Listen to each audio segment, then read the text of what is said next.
May humamon sa atin mag-basketball. Hindi nga pala ako magaling mag 1v1 kaya sinabihan ko yung humamon sa akin na 2v2 na lang. At ayan yung first score ay napunta sa amin. Medyo nahirapan ako sa kalaban kasi mas matangkad siya. Buti na lang minsan sumasablay at nare-rebound ng aking kakampi. At ayan na, pinasa ko sa aking kakampi pero short minsan yung tira. Kaya na-rebound ng kalaban at nabira sa ilalim. Magagaling sila maglaro sa ilalim lalo na yung nakaputi. At ayan, pinapakitaan ko ng dribble at magandang pasa. Behind the back yan pero hindi talaga pumapasok yung tira ng aking kasama. At ayun, nakabawi na naman yung kalaban. 2-1 ang score.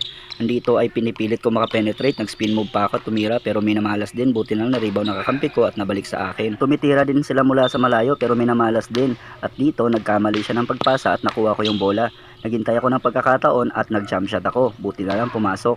At andito na, pumasok yung kalaban pero short yung tira niya at nag-stepping yung kakampi niya.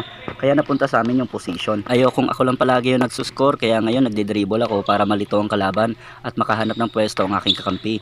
At dito na nga pinasa ko sa kanya pero talagang sumasablay pa rin. At dito kung napapansin nyo ay wala akong laban sa rebound. Kuwang-kuwa pa rin ang kalaban. Sa posisyon na ito ay pinilit kong tumira mula sa malayo pero sablay pa rin kaya nakuha ng kalaban ang pag-rebound.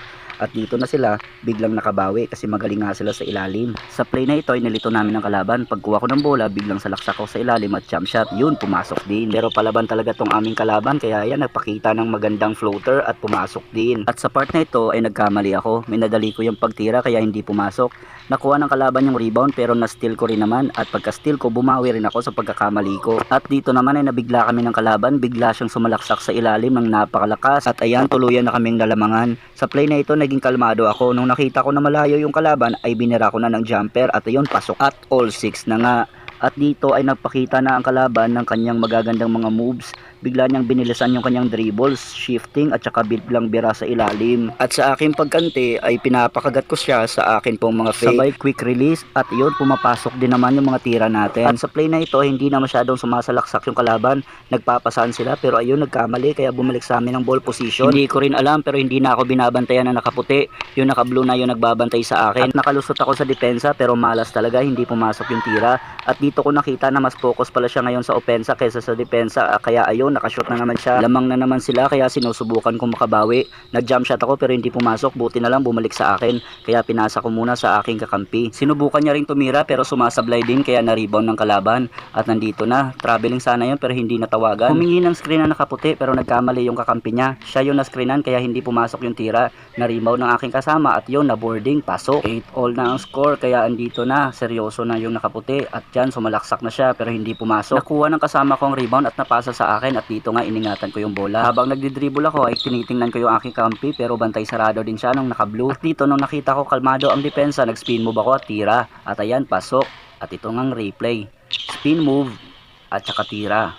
Pasok, hindi yan travel ha. Pinagpa-practicean ko rin yan kapag ako mag-isa kaya ayun, nagagawa din natin sa game. At dito nga sumalaksak ang kalaban, unang attempt hindi pumasok pero na-rebound niya ulit at ayun, score na naman. At sa part na ito ay nakaramdam na ako ng pagod kaya yung aking kakampi naman ang aking papas ko rin. Nung nakita kong open siya, pinasa ko at ayun, napasok niya rin. Agad-agad na naman nakabawi ang kalaban kaya ayun, 10 all na. Pagod na ako sa punto na ito kaya ayan, pinapasa ko sa aking kakampi. Pero hindi siya makatira kaya binalik niya sa akin at ayun, nakapasok na naman. Humina ang aming depensa kaya ayan, nakapasok na naman yung kalaban. 11 all na at dito pinapakiramdaman ko yung nagbabantay sa akin.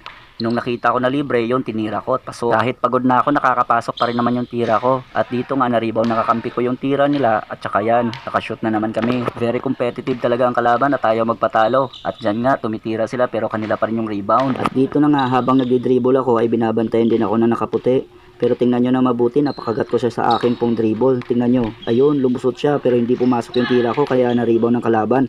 Pagkatapos naagaw ng kakampi ko pero hindi pa rin pumasok kaya ayun, nakashoot na naman sila. Sobrang nakakapagod talaga ng laro na ito kasi grabe yung laban. At ayan, tumira na ako at yun, pumasok din. Pero nagkamali kami sa pagbibilang ng score, akala namin 15 na at game ball na.